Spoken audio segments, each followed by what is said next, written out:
Summer holidays வந்தாச்சு, நம்ம GT ஹாலிடேஸும் வந்தாச்சு. GT holidays, south India's #1 travel brand. Pakistan மேல திரும்பவும் ஒரு தாக்குதல் நடத்தியிருக்காங்க இந்தியா. ஆனா இந்த முறை பகல்லையே நடத்தியிருக்காங்க. இந்த தாக்குதலுக்கான காரணம் என்ன அப்படிங்கிறத பத்தியும், பாகிஸ்தான் சொல்லிட்டு இருக்கிற தகவல்கள் எல்லாம் பொய் அப்படின்னு புட்டு வச்சிருக்காரு இந்திய வெளியுறவுத்துறை செயலாளர் விக்ரம் மிஸ்ரி. அதை பத்தியும், இந்த பிரச்சனை அப்படிங்கிறது ஒரு போரை நோக்கி போகுதா அப்படிங்கிறத பத்தியும் தான் இந்த வீடியோல பார்க்க போறோம். இது டிகோட் பை வெங்கட்.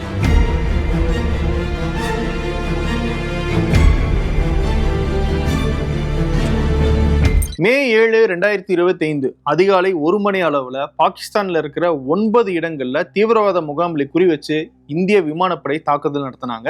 இந்த தாக்குதல் எங்கெல்லாம் நடந்துச்சு, யாரை குறி வச்சு நடந்துச்சு அப்படிங்கிற தகவல்களை எல்லாம் நேத்து டிகோட் நிகழ்ச்சியில நம்ம வீடியோவை பகிர்ந்திருக்கோம். அந்த வீடியோவை பார்த்துருங்க. ஏன்னா தொடர்ந்து டிகோட் நிகழ்ச்சியில இந்த பிரச்சனை தொடங்கியதுல இருந்து என்னென்ன நடக்குது அப்படின்னு சொல்லி டே பை டேவா நம்ம அப்டேட்ஸ் கொடுத்துட்டு இருக்கோம். நேத்து இந்த பிரச்சனை தொடங்கினதுக்கான முதல் நாளாக எடுத்துக்கலாம். அதனால அந்த முதல் நாள் வீடியோவை பார்த்துட்டீங்கன்னா அடுத்தடுத்த நாட்கள்ல வர அந்த வீடியோக்களும் உங்களுக்கு புரியும். அதனால அந்த வீடியோனுடைய லிங்கை டிஸ்கிரிப்ஷன்ல நான் கொடுக்குறேன். நேற்று இந்தியாவினுடைய தாக்குதலை தொடர்ந்து நேற்று இரவு, அதாவது மே 7, 2025 இரவு இந்தியாவினுடைய எல்லை பகுதிகளில் பாகிஸ்தானுடைய ராணுவம் அத்துமீறி தாக்குதல் நடத்தியிருக்காங்க. கிட்டத்தட்ட 15 இடங்கள்ல தாக்குதல் நடத்தியிருக்காங்க.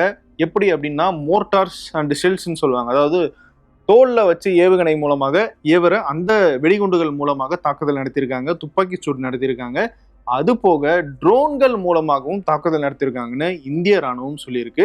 இதுல 15 இடங்கள்ல ட்ரோன்கள் மூலமாக தாக்குதல் நடத்தப்பட்டதாகவும் அதை நாங்க சுட்டு வீழ்த்திருக்கோம்னு இந்திய ராணுவம் சொல்லியிருக்காங்க. அது எப்படி சுட்டு வீழ்த்திருக்காங்கன்னா, இந்தியாவினுடைய ஏர் டிஃபென்ஸ் சிஸ்டம் மூலமாக வீழ்த்திருக்கோம்னு சொல்லியிருக்காங்க. அது மட்டும் இல்ல, இன்டகிரேட்டட் கவுண்டர் UAS கிரிட் அப்படின்னு சொல்லப்படுற ஆளில்லாத ட்ரோன் விமான தொழில்நுட்பம் மூலமாகவும் அதை நாங்கள் வந்து சுட்டு வீழ்த்திருக்கோம்னு இந்திய ராணுவம் தரப்புல சொல்லியிருக்காங்க.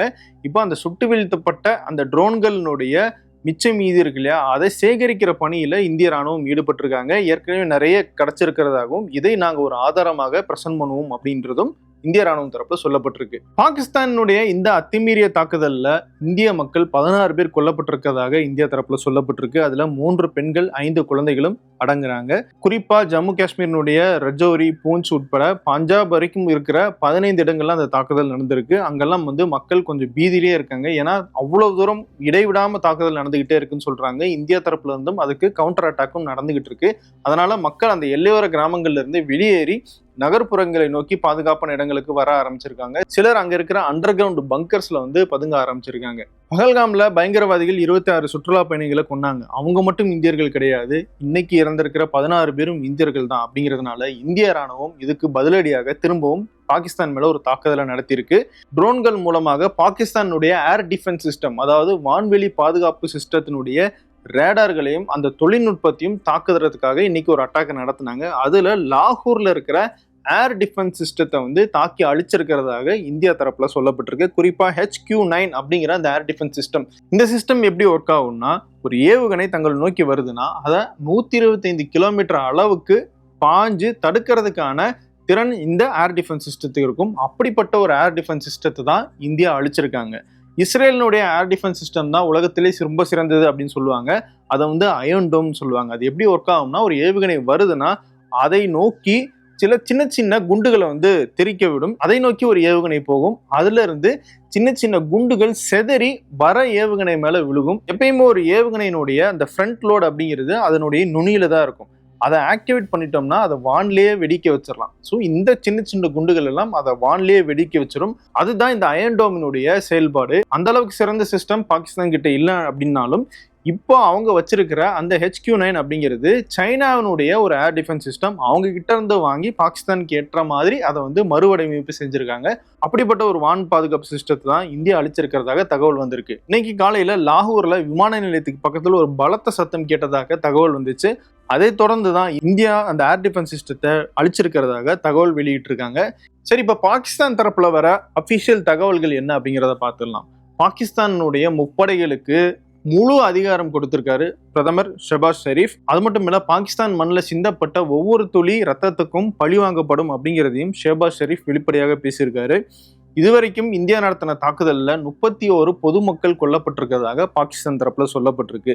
அது மட்டும் இல்லாம இந்தியாவினுடைய 25 ட்ரோன்களை அட்டாக் பண்ணி அழிச்சிருக்கிறதாகவும் சொல்லியிருக்காங்க. குறிப்பா இஸ்ரேல் கிட்ட இருந்து இந்தியா வாங்கின ஹேரோப் அப்படிங்கிற அந்த வகையை ட்ரோன்களை நாங்க சுட்டி வீழ்த்தியிருக்கோம். அதுக்கான அந்த டெப்ரிஸ்ன்னு சொல்லப்படுற மிச்ச மீதிகளை கலெக்ட் பண்ற ப்ராசஸ்ல நாங்க இருக்கோம்னு பாகிஸ்தான் சொல்லியிருக்காங்க. அது மட்டும் இல்ல, இந்தியா நடத்தின தாக்குதல்கள்ல பொதுமக்கள் பாதிக்கப்படலை அப்படின்னு இந்தியா ஒரு ஸ்டேட்மெண்ட் கொடுத்திருந்தாங்க. அது உண்மை இல்ல, பொதுமக்கள் தான் இங்க பாதிக்கப்பட்டிருக்காங்கன்னு பாகிஸ்தான் தரப்புல சொல்றாங்க. இந்தியாவினுடைய தாக்குதல்களுக்கு கடுமையான பதிலடி கொடுப்போம்னு பாகிஸ்தான் தரப்புல சொல்லியிருக்காங்க. சரி, இங்க முக்கியமான கேள்விக்கு வருவோம். நேத்து இந்தியா தாக்குதல் நடத்தும் போது அது தீவிரவாதிகளை மையப்படுத்தினதாக மட்டும்தான் இருந்துச்சு. பொதுமக்களுக்கு எந்தவித பாதிப்பும் ஏற்படல. அரசாங்கத்தினுடைய சொத்துக்களுக்கோ ராணுவத்தினுடைய இன்ஃப்ராஸ்ட்ரக்சருக்கோ எந்த விதமான பாதிப்பும் ஏற்படல. அதை நாங்க குறியும் வைக்கல அப்படின்னு சொல்லியிருந்தாங்க இந்தியா தரப்புல. அப்படி இருக்கும்போது இன்னைக்கு லாகூர்ல ராணுவத்தினுடைய ஒரு ஏர் டிஃபென்ஸ் சிஸ்டத்தை இந்தியா அழிச்சிருக்கு அப்படின்னா இது போருக்கான நிமித்தமாக இருக்காதா அப்படிங்கிற ஒரு கேள்வி எழுதுல. இந்த கேள்விக்கும் பாகிஸ்தான் வைக்கிற பல குற்றச்சாட்டுக்கும் விளக்கத்தை கொடுத்திருக்காரு இந்தியாவுடைய வெளியுறவுத்துறை செயலாளர். அவர் சொன்ன விஷயங்கள் ரொம்பவே முக்கியமானதாக இருந்துச்சு. அது என்ன அப்படிங்கறத இப்ப பார்க்கலாம். பல்வேறு மிஸ்இன்ஃபர்மேஷன்ஸ், அதாவது தவறான தகவல்கள் பாகிஸ்தான் தரப்புல இருந்து பரப்பப்படுறதாக விக்ரம் மிஸ்ரி சொல்றாரு. அதுக்கான பதில்களாக அவர் ஒன்னொன்னா லிஸ்ட் பண்றாரு. முதல் விஷயம், இந்த பிரச்சனையை இந்தியா எஸ்கலேட் பண்ணுது, அதாவது தேவையில்லாம அதிகரிக்குது, போரை நோக்கி கொண்டு போகுது அப்படிங்கிற ஒரு குற்றச்சாட்டை பாகிஸ்தான் தரப்புல வச்சிருந்தாங்க. அதுக்கு விக்ரம் மிஸ்ரி சொன்ன பதில் என்னன்னா, எஸ்கலேஷன் எடுத்துக்கிட்டோம் அப்படின்னா மே 7ஆம் தேதி இந்தியா நடத்தினது எஸ்கலேஷன் கிடையாது, அது ரெஸ்பான்ஸ். அதாவது எங்க மேல நடத்தின தாக்குதலுக்கு ஒரு பதிலடியை தான் நாங்க கொடுத்துருக்கோம்.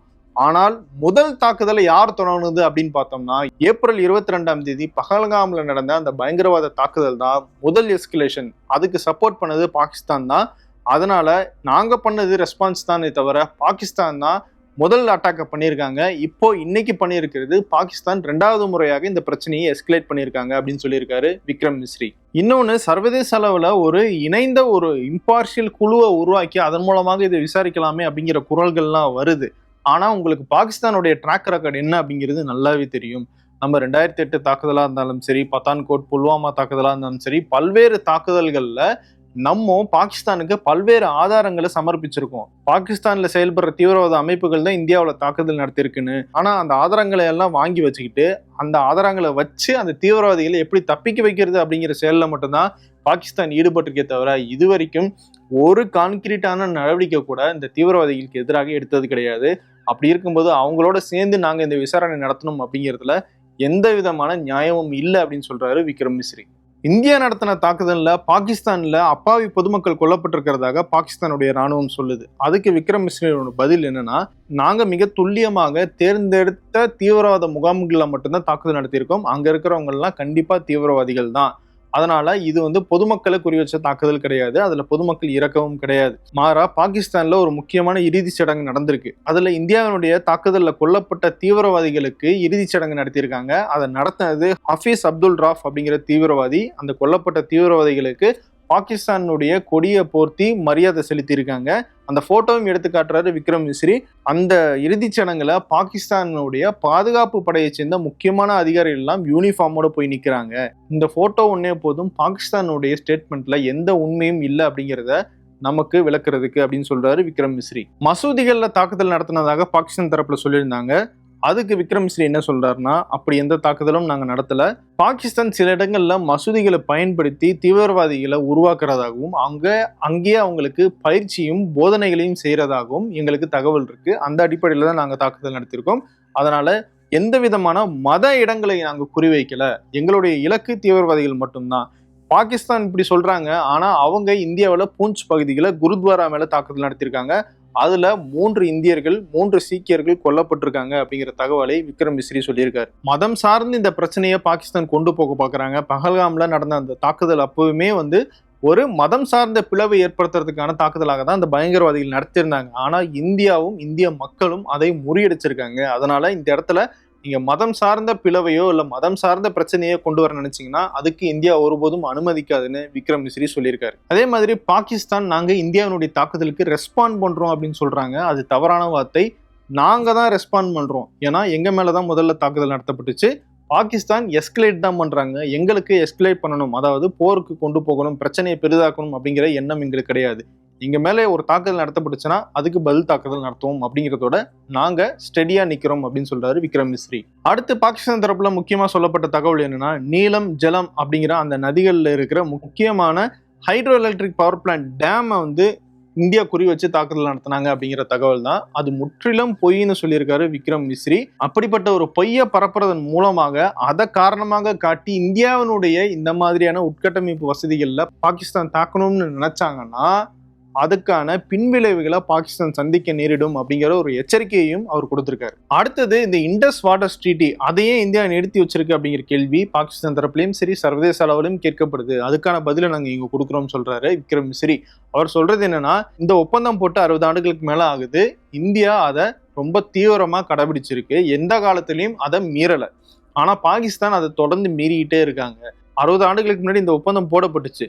அதுக்கப்புறமா பல்வேறு தொழில்நுட்ப முன்னேற்றங்கள் வந்துருச்சு. இன்னைக்கு ஹைட்ரோ எலக்ட்ரிக் பவர் பிளான்ட் மூலமா கிளீன் எனர்ஜி கிடைக்குது.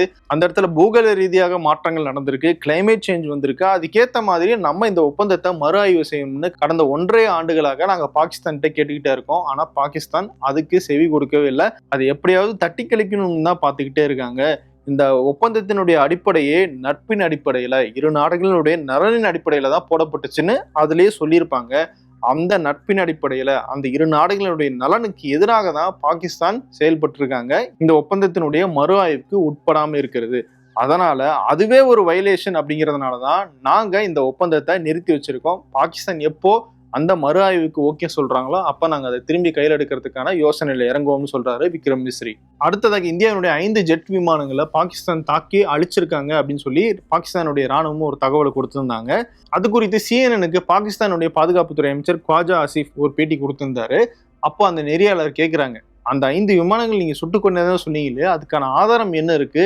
அந்த விமானங்கள் கீழே விழுந்து நொறுங்கி இருக்கும்ல, அந்த மீதிகள்லாம் உங்ககிட்ட இருக்கா அப்படின்னு கேட்டதுக்கு, சோசியல் மீடியால இருக்கு பாருங்க எவ்வளவு தகவல் வருது அப்படின்னு அவர் ஒரு காரணம் சொல்றாரு. சோசியல் மீடியாவில் நம்புறதை வச்சா நாங்க உங்களை பேட்டி எடுத்தோம், நீங்க ஒரு நாட்டினுடைய பாதுகாப்புத்துறை அமைச்சர், நீங்களே எப்படி சொல்லலாமா அப்படின்னு சொல்லி அந்த நெறியாளர் சொல்றாங்க. அதையே தான் விக்ரம் மிஸ்ரியும் சொல்றாங்க. தேவையில்லாத பொய் செய்திகளை பாகிஸ்தான் தரப்புல பரப்பியிருக்காங்க அப்படின்னு சொல்லி, அப்படி எந்த விமானங்களும் சுட்டுக் கொல்லப்படலை அப்படின்னு சொல்றாரு விக்ரம் மிஸ்ரி. விக்ரம் மிஸ்ரி கிட்ட இன்னைக்கு பத்திரிகையாளர்கள் கேள்வி கேட்கும்போது, இன்னைக்கு நடந்த அனைத்து கட்சி கூட்டத்துல பாதுகாப்புத்துறை அமைச்சர் ராஜ்நாத் சிங் 100 தீவிரவாதிகள் கொல்லப்பட்டதாக சொல்லியிருந்தாரு, அது உண்மையா அப்படின்னு கேட்கிறாங்க. அது குறித்த எந்த தகவலும் என்னிடம் இப்போது இல்லை, விரைவில் நான் சொல்றேன் அப்படின்னு சொல்லியிருக்காரு விக்ரம் மிஸ்ரி. ஸோ இந்தியா அந்த தகவலை மட்டும் கிடையாது, பகல்காம்ல தாக்குதல் நடத்தின அந்த பயங்கரவாதிகள் என்ன ஆனாங்க, அவங்கள தேடி கண்டுபிடிச்சாங்களா, அவங்க இந்த தாக்குதல் எதுவும் கொல்லப்பட்டாங்களா, இந்த தாக்குதல்கள்ல முக்கியமாக கொல்லப்பட்ட தீவிரவாதிகள் யாரும் இருக்காங்களா அப்படிங்கிற தகவல்கள் எல்லாம் இந்தியா இன்னும் கொடுக்க வேண்டியதாக இருக்கு. இதுதான் இன்னைக்கு நடந்த விஷயங்களுடைய ஒரு தொகுப்பு. எல்லை மாநிலங்கள்ல உச்சகட்ட பாதுகாப்பு கொடுக்கப்பட்டிருக்கு. 21 விமான நிலையங்கள் மூடப்பட்டிருக்கு. தொடர்ந்து இந்த விவகாரத்தை இந்திய ராணுவம் கண்காணிச்சுட்டே இருக்காங்க. பாகிஸ்தான் தரப்புல இருந்தும் தாக்குதல் நடத்திட்டே இருக்கு. பாதுகாப்புத்துறை ராஜ்நாத் சிங் ஒரு விஷயத்தை தெளிவா சொல்றாரு, எங்களுக்கு இந்த பிரச்சனையை அடுத்த கட்டத்துக்கு கொண்டு போகணும் அப்படிங்கிற நோக்கம் கிடையாது. ஆனா பாகிஸ்தான் தாக்குதலை தொடர்ந்துகிட்டே இருந்தாங்கன்னா நாங்க அமைதியே இருக்க முடியாது, எங்களுடைய தாக்குதலையும் நாங்க திரும்ப நடத்த வேண்டியதாக இருக்கும். அதனால எங்களுடைய பொறுமையை நீங்க சோதிக்காம அதை நீங்க மிஸ்யூஸ் பண்ணாம இருந்தீங்கன்னா உங்களுக்கு நல்லது அப்படிங்கிற ஒரு எச்சரிக்கையை பாதுகாப்புத்துறை அமைச்சர் ராஜ்நாத் சிங் கொடுத்திருக்காரு. தொடர்ந்து இந்தியா பாகிஸ்தான் இடையில நடக்கிற இந்த பிரச்சனை தொடர்பாக தினமும் நம்ம டிகோட் நிகழ்ச்சியில என்ன நடந்துச்சு அப்படிங்கிறத சொல்லிட்டு இருக்கோம். நாளைக்கு உங்களை மீண்டும் சந்திக்கிறேன். நன்றி, வணக்கம். சம்மர் ஹாலிடேஸ் வந்தாச்சு, நம்ம GT ஹாலிடேஸும் வந்தாச்சு. GT holidays, south India's number 1 travel brand.